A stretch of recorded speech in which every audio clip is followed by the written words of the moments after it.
Vamos aqui para mais um assunto bíblico. Vamos falar aqui sobre a volta de Jesus, a segunda vinda de Cristo, né? Tão aguardada, tão comentada. São várias escrituras que falam sobre esse assunto, que aborda esse tema. Ele é o tema central da Bíblia, né? O que acontece com a volta de Cristo, né? Qual é a importância? Quando que será a vinda? Quais os sinais? Como é que ele vem? Para quem ele vem? Então são uma série de perguntas que a gente pode fazer e buscar as respostas, né? A gente tem que partir do princípio que toda pergunta bíblica precisa ser respondida pela Bíblia, né? A gente precisa encarar a Bíblia como um texto, né? E então as interpretações precisam estar dentro do próprio texto, no contexto, né? Texto e contexto, né? Se você olhar a Bíblia como um grande texto, todas as perguntas vão ter que estar dentro desse grande texto. Você vai ter que olhar ela de cima a baixo, de baixo a cima e encontrar respostas. Isso é uma segurança para que a resposta esteja certa. Que mais? Uma das coisas importantes da gente fixar na mente é que, por exemplo, na nossa língua portuguesa, a gente tem 26 letras. Dessas 26 letras são formadas todas as palavras da língua portuguesa. E a construção das palavras, de vez em quando é adicionada uma palavra nova, né? E essa palavra ela vai estar presa sempre dentro daquelas letras. São 26 letras que a gente tem no nosso alfabeto. Tudo que eu falar para você na nossa língua vai estar preso dentro dessas 26 letras. O que é que eu quero dizer? No assunto bíblico, todas as doutrinas, todos os ensinamentos bíblicos, eles têm que estar presos nas escrituras. Não vá além do que está escrito. Se um anjo descer do céu anunciando outro evangelho, além do que já tem sido pregado, que seja anátema. Disse Paulo isso em Gálatas, capítulo 1, versículo 8. E você vai ter outras escrituras falando dessa importância de não ir além do que está escrito, né? Paulo vai dizer isso também em Coríntios, se eu não me engano, é 1 aos Coríntios, versículo 4, 1 aos Coríntios, capítulo 4, se eu não me engano, fala disso também, né? Para não irmos além do que está escrito. Lá em Apocalipse vai dizer também sobre não acrescentar e não retirar nada do livro. Em Provérbios também fala isso. Enfim, é uma base para a gente entender a questão da volta de Jesus, e todos os ensinamentos sobre a Bíblia, sobre Jesus, precisa estar alinhado com a Escritura. O grande problema é que tem muitos assuntos que têm base bíblica. Então há certas contradições na Bíblia, né? Aparentemente são contradições, né? Você encontra, por exemplo, a Escritura vai dizer que Deus não é homem para que minta, não é filho do homem para que se arrependa. A Bíblia diz que Deus não pode se arrepender. E a mesma Bíblia vai dizer que Deus se arrependeu de ter feito o homem. Então aparentemente é uma contradição. E são vários exemplos assim, né? E evidentemente que eu não quero fazer polêmica com a Bíblia, mas a gente sabe que a Bíblia ela foi traduzida para várias línguas, e é evidente que aonde tem a mão do homem pode ter erros. Agora, a gente não precisa destruir a Bíblia, né? Invalidá-la, né? Ou seja, a procura por uma Bíblia perfeita, a original, né? Isso é uma incredulidade, na verdade, porque o que acontece? Deus não trouxe um livro, né? Deus não desceu do céu trazendo um livro para as pessoas, não. As escrituras, elas foram inspiradas pelo Espírito Santo, na qual o homem falou. O mesmo Espírito inspirou homens para escrever. E é isso, é um testemunho, é algo importante. Mas como um livro, pense aqui, quem é mais importante, o autor do livro ou o livro? Então, você não precisa anular o livro, mas o mais importante é o autor do livro. Então a maior promessa do Evangelho é a permanência de Jesus. Ele prometeu voltar e estar conosco todos os dias até a consumação dos séculos. Ele prometeu enviar o Espírito Santo para nos ensinar todas as coisas, para nos fazer lembrar de tudo o que ele havia dito, para nos mostrar o que há de vir, o que está acontecendo agora. E esse Espírito nos ensina tudo, é a unção. Então tudo isso está na própria Bíblia. A maior promessa é essa. O mesmo que escreveu a Bíblia, que inspirou os que escreveram a Bíblia, é o mesmo Espírito, a mesma inspiração, a mesma unção que vem sobre certas pessoas para explicar, para interpretar. Porque a interpretação não é produzida pela vontade humana, pela mente teológica, mas a interpretação ela é produzida pelo mesmo Espírito. E esse Espírito vai usar quem ele quer para trazer as explicações. Então, colocado essa pequena base, vamos aqui ver sobre a volta de Jesus. Outra coisa importante falar antes de entrar nesse assunto. Imagine que você vai para um aeroporto esperar a vinda de uma pessoa querida sua, de um amigo, né, de um parente. Mas qual é a coisa mais importante nessa vinda dessa pessoa? É a própria pessoa. É você conhecer para reconhecer. Primeiro você conhece para poder depois reconhecer. Então perceba, se você conhece aquela pessoa que você está aguardando, na hora que ela chegar, você vai reconhecê-la. Então você está aguardando ali, ela chega e você a reconhece. Ela te falou, vou vir tal dia, tal hora, e você está lá aguardando e então aquela pessoa chega e você encontrou ela e ficou muito feliz. Agora pense nisso e agora vamos comparar com a volta de Jesus. Então tem várias escrituras, não é só uma linha de pensamento, né? Você vai ver a escritura que ele vai dizer no Evangelho de Marcos. Eu não lembro agora o capítulo, mas ela é bem famosa essa, está no Evangelho de Marcos.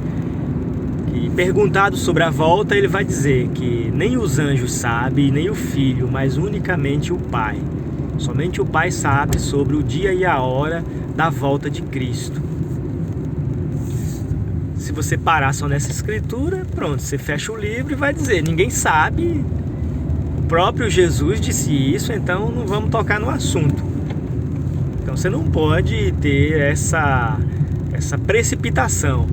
Então perceba que a Bíblia ela não é um assunto fechado, ela não é um assunto revelado na letra, né?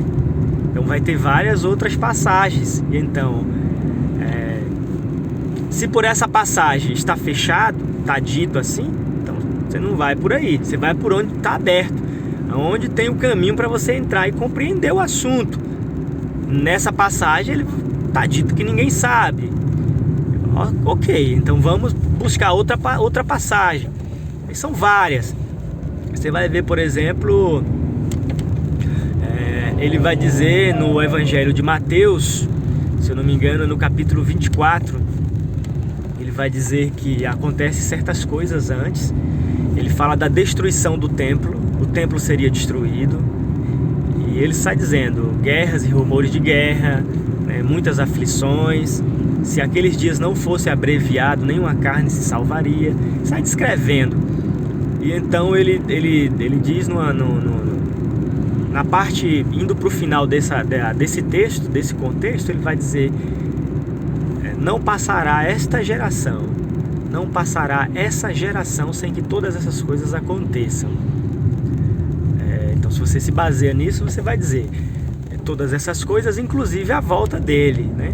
Essa é uma das linhas de interpretações sobre a volta dele. Então a destruição do templo aconteceu no ano 70. E daí surge alguns dizendo que Jesus voltou no ano 70, né?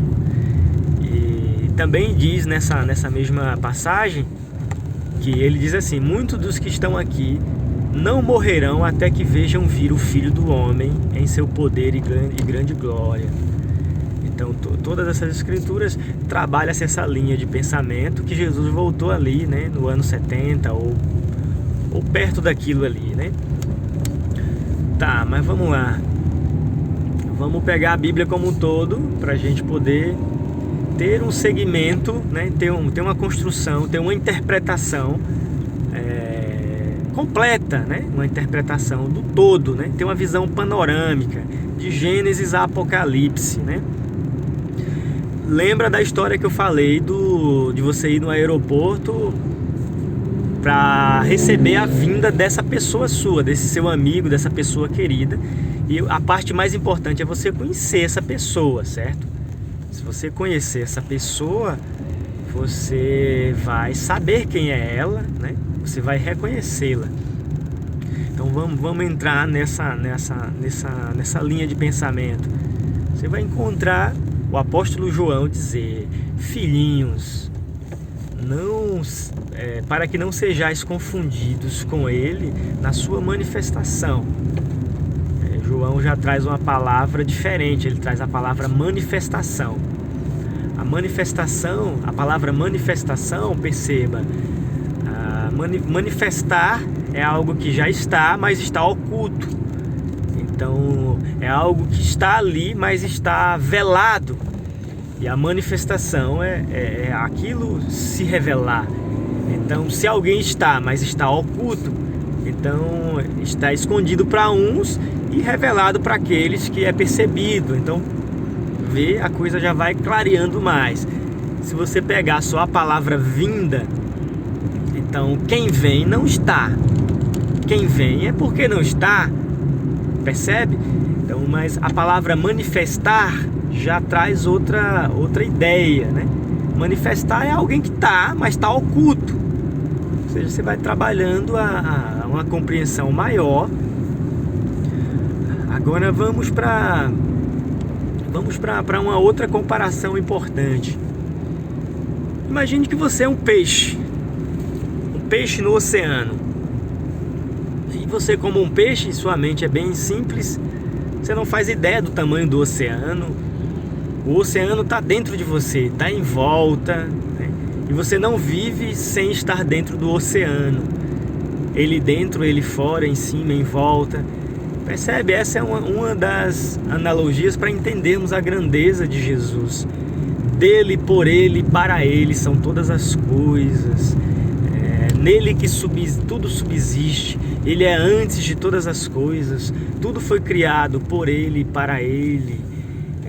Nele que nos movemos, é nele que existimos. Então as escrituras vão se abrindo para você entender, conhecer quem é ele, para então reconhecer ele. Então há um Senhor, há um só corpo, há uma só fé, há um só Deus, acima de todos, por todos e em todos. Quem são todos?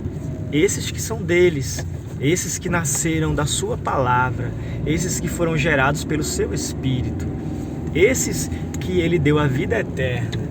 Como ele mesmo disse, o Filho do Homem, isso está escrito em São João 17, ele vai dizer que o Filho do Homem recebe o poder de dar a vida eterna a todos aqueles que o Pai deu. Então a vida eterna, o Filho do Homem tem o poder sobre toda a carne e vai dar a vida eterna a todos aqueles que o Pai deu. E ele explica isso no capítulo 17 de João. Ele vai dizer: eu oro por estes e por aqueles que hão de crer em mim através da tua palavra. Então, esses todos são os eleitos. Não são todos que são eleitos. Muitos chamados, poucos escolhidos. Mas o máximo do entendimento é você ver que Jesus não é carne e sangue. Ele se manifestou em carne. Ele veio em carne, mas ele é a palavra, ele é o verbo. O Filho do Homem não é a carne. O próprio Jesus, quando falou a Nicodemos, ele disse: ninguém subiu ao céu, senão aquele que desceu, o qual é o Filho do Homem que está no céu. Então, a grandeza do Filho do Homem, a grandeza de Deus, Deus não está limitado. Então, Jesus glorificado não está limitado a um corpo físico. Quando você encontra as passagens que ele está à direita de Deus, né? Deus num trono e Jesus à direita, né? Ou o Cordeiro indo até aquele que estava sentado no trono. Então você precisa entender que a Bíblia ela tem parábolas. A Bíblia não pode ser entendida na literalidade. Então veja, Jesus não é carne e sangue. Ele foi manifestado na carne, mas não era ele a carne. Não era ele pecado. Ele não conheceu o pecado, mas pecado o fez quando se humanizou por nós, para nos salvar. Agora o ponto de maior revelação é: ele não é carne e sangue. Ele não está mais na carne. Ainda que foi manifestado na carne, ainda que alguns o conheceram na carne, agora já não o conhecemos mais deste modo. Desde Paulo, o seu principal apóstolo dessa compreensão do mistério de Cristo. Paulo foi o que teve a maior compreensão desse mistério que eu estou te falando. Ele vai dizer que não conheceu Jesus fisicamente e que dali para frente não seria mais conhecido assim. Então esse é o ponto de partida para você entender a vinda. Então perceba a linguagem de Paulo sobre Cristo. Colossenses capítulo 2, veja a grandeza que está ali. Ali está escondido todos os tesouros. É necessário ter a plenitude da inteligência, percebe? A própria presença de Deus para você entender esse mistério de Deus ser Cristo. Cristo é a plenitude da divindade. Colossenses 2,9 está escrito: nele habita corporalmente toda a plenitude de Deus. Que corpo é esse? Que forma corpórea é essa? O mesmo Paulo vai dizer em várias passagens que esse corpo é um só corpo, que é a igreja. 1 Coríntios 12:13. Por um Espírito somos todos batizados, formando um corpo.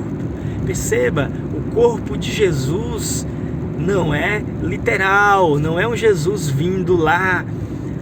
O arrebatamento da igreja, a vinda dele, trazendo todos os que morreram com Cristo, e a trombeta soando, e juntamente com o alarido e a voz de Deus, e nós sendo arrebatados a encontrar ele nos ares.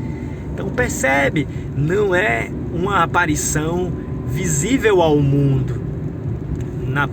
Nessa própria passagem, segunda carta a Tessalonicenses, no capítulo 4, versículo 13 e em volta, perceba que não é um espetáculo ao mundo. O apóstolo vai dizer que ele trará com ele aqueles que em Jesus dorme, e nós, os vivos, seremos arrebatados a encontrar o Senhor nos ares. Então não está falando de espetáculo público. Então o que é os ares? Então o ponto seria isso: a interpretação dessa passagem não diz respeito ao espetáculo público. Perceba essa mesma fala nas outras cartas.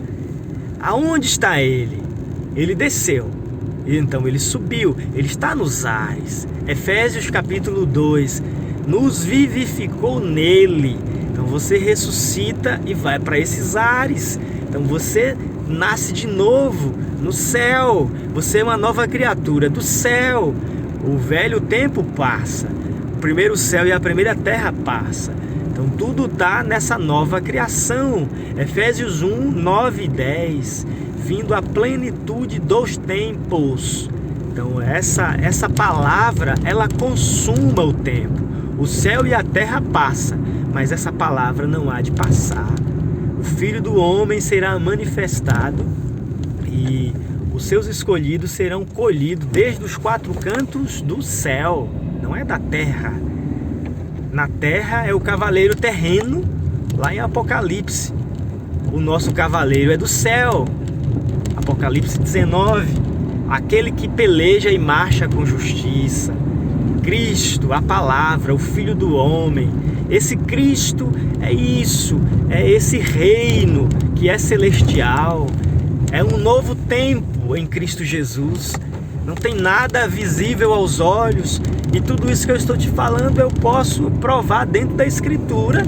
Só que essa compreensão vai colidir com o ensinamento tradicional. Porque o ensinamento tradicional da volta de Jesus está limitado a passagens como a que eu falei no início, que ninguém sabe do dia e hora, e ali vai ensinar que Jesus é literal, ou seja, se você quiser continuar acreditando que é literal, beleza, você vai ter escritura para isso? Vai, mas você não pode dizer que eu não tenho escritura também para dizer como eu estou dizendo. Eu estou dizendo e afirmando que não é literal e estou afirmando dentro da escritura. Agora cabe a quem escuta seguir da forma que vê. Se você não vê da forma que eu estou dizendo, tudo certo, vida que segue, mas a forma que eu vejo e que eu creio é essa. Eu não acredito que Jesus está limitado a um corpo físico. E digo mais, se você acredita assim, meu irmão, você tem a fé de Tomé. Você quer ver um Jesus como Tomé. Mas o mesmo Jesus repreende Tomé. Não é por ver visivelmente. Claro que eu não nego que Jesus possa aparecer fisicamente. Mas qual a necessidade dele aparecer num corpo físico? Mas ele prometeu. Não, não é bem assim. É uma interpretação humana que ele vai aparecer assim. Se você ler a Bíblia como um todo, ele vai dizer: eu estou convosco todos os dias até a consumação do século. Eu venho para você, não é para o mundo. Eu venho fazer morada em você. Então você vai... Na casa do Pai há muitas moradas. Ou seja, no reino dos céus, Jesus está falando dessa nova criação. Você nasce nele. Um resumo disso é João 14, 20. Você vai saber que eu estou no Pai, você em mim e eu em vocês. Então essa unidade da fé, esse Filho do Homem que é essa grandeza, né? Um só Espírito, um só corpo, um só Deus, um só Senhor, um só batismo. Então a unidade da fé. Então nada limitado a um Jesus visível. Então esse Jesus, esse Cristo que Paulo prega é a igreja. Cristo é a igreja, sendo ele mesmo o Salvador e a cabeça. Ou seja, essa compreensão do mistério de Cristo, ela é falada com essa maestria por Paulo. Está nas cartas de Paulo. Agora vai colidir com os ensinamentos tradicionais que a gente foi desenvolvendo durante os séculos. Deus abençoe a sua vida. Em momentos mais oportunos nós continuaremos com esse assunto. Mas é isso. A vinda de Cristo é exclusiva para aquele que é dele. Aquele que não é de Cristo não poderá reconhecê-lo, porque a vinda vai estar entrelaçada com essas outras palavras. Então você não pode negligenciar. A palavra mais importante seria a manifestação, né? A aparição do Senhor. Então Cristo está surgindo em sua vida.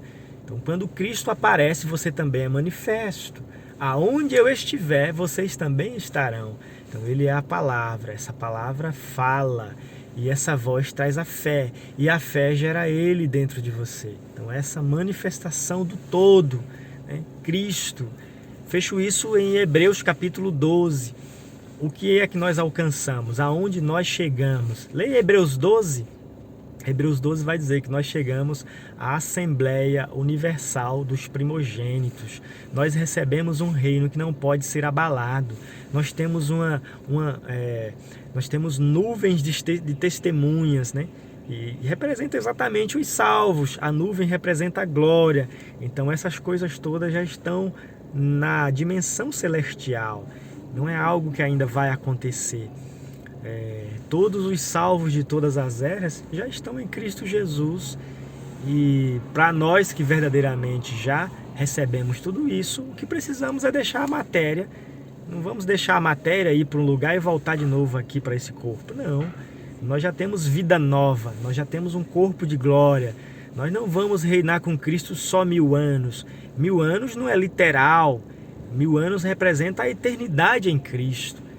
Essa ideia, percebe essa colisão? Uma ideia literal, né? 1000 anos literal, a vinda literal. São pensamentos teológicos que trazem uma visão literal. Esse que eu estou passando não é literal, é algo real e eterno. O reino de Cristo é o único que não terá fim. Você é ressuscitado para não morrer mais. Você recebe um novo corpo, que é um corpo de glória. E esse corpo de glória traz a ideia de quem pode mais, pode menos. Ele no corpo de glória apareceu como o mesmo Jesus que ressuscitou, apareceu como outro homem que não foi conhecido, apareceu a Paulo, ou seja, ele aparece e desaparece, ele está em glória. Então a glória, é muito maior que essa gloriazinha humana, né? Nós recebemos a glória do Filho de Deus e não vamos se limitar a um corpo de 16 elementos. Então há um gemer para sermos despidos desse velho homem e estarmos eternamente com o nosso Salvador Jesus. Deus abençoe sua vida nesse único nome que é para a nossa salvação. Amém.